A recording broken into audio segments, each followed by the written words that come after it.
বাসায় ব্রেড তৈরি করেছি। ব্রেডগুলো এতটা নরম তুলতুলে হয়েছে, বিশ্বাস করেন আমি দেখেই অবাক হয়ে গেছি যে এত সুন্দর ব্রেড বাসায় তৈরি করে নেওয়া যায়। এভাবে যদি বাসায় ব্রেড বানানো যায় তাহলে কিন্তু দোকান থেকে আর ব্রেড কিনে খেতে হবে না। প্রিয় দর্শক, আসসালামু আলাইকুম। আজকে আমি কিভাবে আপনারা সহজ পদ্ধতিতে বেকারি স্টাইলের ব্রেড বাসায় তৈরি করে নেবেন তারই একটি রেসিপি শেয়ার করব। রেসিপি ভালো লাগলে অবশ্যই একটি লাইক দিবেন আর ভিডিওটি বেশি করে শেয়ার করে দেওয়ার চেষ্টা করবেন। তাহলে চলুন আর কথা না বাড়িয়ে রেসিপিতে চলে যাচ্ছি। ব্রেডগুলো তৈরি করার জন্য আমি একটা বোলের মধ্যে একটা মেজারমেন্ট কাপ মেপে নিয়ে নিচ্ছি আটা। আপনারা চাইলে আটার পরিবর্তে ময়দাও নিতে পারেন। 2 কাপ আটার সাথে আমি এখন দিয়ে দিচ্ছি 1.5 টেবিল চামচ পরিমাণ চিনি। এখানে মিষ্টির পরিমাণটা আপনাদের পছন্দ মতো আপনারা নিয়ে নিতে পারেন। সেই সাথে দিয়েছি স্বাদমতো লবণ, আর এখানে আমি নিয়ে নিচ্ছি 1 চা চামচ পরিমাণ ইস্ট। এই ইস্টটা কিন্তু আপনার যে কোনো মুদির দোকানে খুব সহজেই পেয়ে যাবেন। এখন সমস্ত উপকরণগুলো হাত দিয়ে একটু মিশিয়ে নিচ্ছি। এই ব্রেডটা আমি আটা দিয়ে তৈরি করে নিচ্ছি। আপনারা চাইলে কিন্তু ময়দা দিয়েও তৈরি করতে পারেন। ময়দা দিয়ে ব্রেড তৈরি করলে ওইটা খেতে আরও বেশি মজার হয়।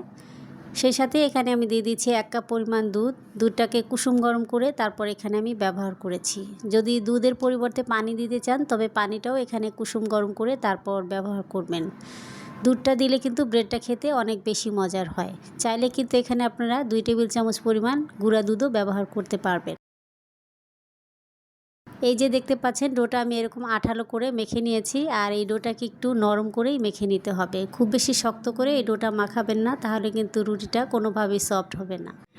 এরপর আমি এখানে দিয়ে দিচ্ছি বাটার। আমি এখানে প্রায় 2 টেবিল চামচ পরিমাণ বাটার হবে দিয়ে দিচ্ছি।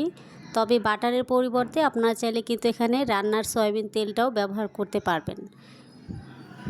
এটা দিয়ে এখন ভালো করে আবার এই ডোটাকে মাখিয়ে নিতে হবে। এখন আমি এই ডোটাকে ভালোভাবে মথে নিব, আর যত বেশি ভালো করে মথে নেবেন ব্রেডটা কিন্তু তত বেশি সফট হবে। মাখাতে মাখাতে এই যে আমি এই ডোটাকে সুন্দরভাবে তৈরি করে নিয়েছি, আর দেখতেই পাচ্ছেন ডোটা কতটা নরম এবং সফট, আর এই ডোটা কতটা সুন্দরভাবে মাখিয়ে নিয়েছি দেখে নিশ্চয়ই বুঝতে পারছেন। ঠিক এইভাবে মসৃণ করে ডোটা মাখিয়ে নেবেন, দেখবেন এই ব্রেডটা অনেক সফট এবং নরম তুলতুল হবে। এখন এই ডোটাকে ঢেকে 1 থেকে 2 ঘন্টার মতো রেখে দিতে হবে। তো চাইলে যে কোনো গরম জায়গাতে আপনারা এভাবে ঢেকে রেখে দিতে পারেন। তো আমি ঢাকনাটা উঠিয়ে নিচ্ছি, আর ডোটা কিন্তু ফুলে অনেকটা ডাবল হয়ে গিয়েছে। এখন আমি বাতাসটা বের করে নিয়েছি, তারপর আবারও 2 থেকে 3 মিনিট একটু মথে নেব। ব্রেডটা তৈরি করার জন্য আমি এখানে একটা প্যান নিয়েছি। এই প্যানের মধ্যে দিয়েই আমি ব্রেডটা তৈরি করে নেব। তবে আপনাদের হাতের কাছে যদি স্টিলের বাটি থাকে বা এই ধরনের প্যান থাকে তাহলে এটা দিয়েই আপনারা সহজেই চুলাতে ব্রেডটা বানিয়ে নিতে পারবেন। তো এই ডোটাকে আমি আরও 3 থেকে 4 মিনিট মথে নিয়েছি, আর এখন আমি ছোট করে লেচি কেটে নেব। তো এই যে একটি লেচি আমি কেটে নিয়েছি। এখন ওই যে প্যানের মধ্যে তেল মেখে নিয়েছিলাম, এখানে আমি এখন লেচিগুলো দিয়ে দিব। আজকের এই ব্রেডটা আমি চুলাতেই তৈরি করে আপনাদের সাথে শেয়ার করব। আপনারা চাইলে ব্রেডটা কিন্তু ওভেনে দিয়েও বেক করে নিতে পারবেন। যাদের হাতের কাছে ওভেন নাই তারা কিন্তু এভাবে আপনারা চুলাতেই ব্রেডটা তৈরি করে নিতে পারেন। এখন ঢাকনা দিয়ে ঢেকে আবারও রেস্টে রেখে দিব 15 থেকে 20 মিনিটের জন্য। 20 মিনিট পর দেখতেই পাচ্ছেন ডোটা আবারও ফুলে অনেকটা ডাবল হয়ে গিয়েছে। এভাবেই কিন্তু রেস্টে রাখতে হবে, তা না হলে কিন্তু ব্রেডটা কোনোভাবেই সফট এবং নরম তুলতুলে হবে না। তো এই অবস্থায় আমি চুলাতে প্যানটা ধরে বসিয়ে দিব, আর এই সময় চুলার তাপটা কিন্তু একদম লোতে রেখে তারপর বেক করে নিতে হবে। এখন ঢাকনা লাগিয়ে দিতে হবে, আর ঢাকনার মধ্যে কোনো ছিদ্র থাকলে সেটাকেও ভালো করে সিল করে দিতে হবে। তো এভাবে আমি বেক করে নিব 15 থেকে 20 মিনিটের মতো। আর এই সময় চুলার তাপটা কিন্তু একদম কমিয়ে রেখে তারপর এই ব্রেডটা বেক করে নিতে হবে।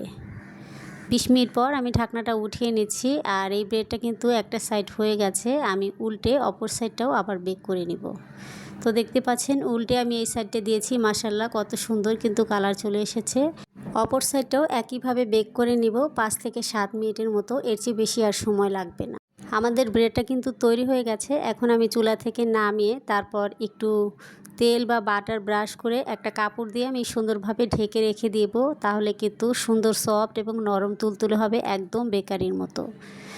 তারপর পুরোপুরি ঠান্ডা হয়ে যাওয়ার পর আমি আপনাদের সামনে একটু শেয়ার করছি। আর দেখতেই পাচ্ছেন ব্রেডটা মাশাআল্লাহ কতটা চমৎকার হয়েছে আর কতটা নরম এবং সফট হয়েছে, দেখে নিশ্চয়ই বুঝতে পারছেন। ওভেন ছাড়াও যে চুলাতে এত সুন্দরভাবে ব্রেড তৈরি করে নেওয়া যায়, রেসিপিটা না দেখলে হয়তো আপনাদেরও বিশ্বাস হবে না। একবার এই রেসিপি দেখে আপনারা চাইলে এই ব্রেডটা বাসায় বানিয়ে নিতে পারবেন। আর এভাবে ব্রেড তৈরি করলে দেখবেন দোকান থেকে আর ব্রেড কিনে খেতে ইচ্ছেই করবে না। দেখতেই পাচ্ছেন কতটা জালিদার হয়েছে আর কতটা নরম তুলতুলে, একদম তুলার মতন। দেখে নিশ্চয়ই বুঝতে পারছেন, আমাকে আর বলে দিতে হবে না। ইনশাল্লাহ আপনারাও কিন্তু এভাবে বানালে ব্রেডটা এরকমই হবে। আমার আজকের রেসিপি আপনাদের কাছে কেমন লেগেছে অবশ্যই কমেন্টে লিখে জানাবেন। যদি ভালো লেগে থাকে লাইক কমেন্ট শেয়ার করবেন। আর এই ধরনের সহজ এবং মজার রেসিপি পেতে অবশ্যই চ্যানেলটিকে সাবস্ক্রাইব করে নিয়মিত সঙ্গেই থাকবেন। যদি ভিডিওটা ভালো লেগে থাকে অবশ্যই একটু বেশি করে শেয়ার করে দেওয়ার চেষ্টা করবেন। ব্রেডটা আমি একটু ক্রিমের সাথে পরিবেশন করে নিচ্ছি। আপনারা চাইলে ব্রেডটা এমনিও খেয়ে নিতে পারেন অথবা এভাবে ক্রিম দিয়ে পরিবেশন করতে পারেন। আজকের মতো এখানে বিদায় নেব। সবাই অনেক বেশি ভালো থাকবেন, সুস্থ থাকবেন। আল্লাহ হাফেজ। আসসালামু আলাইকুম।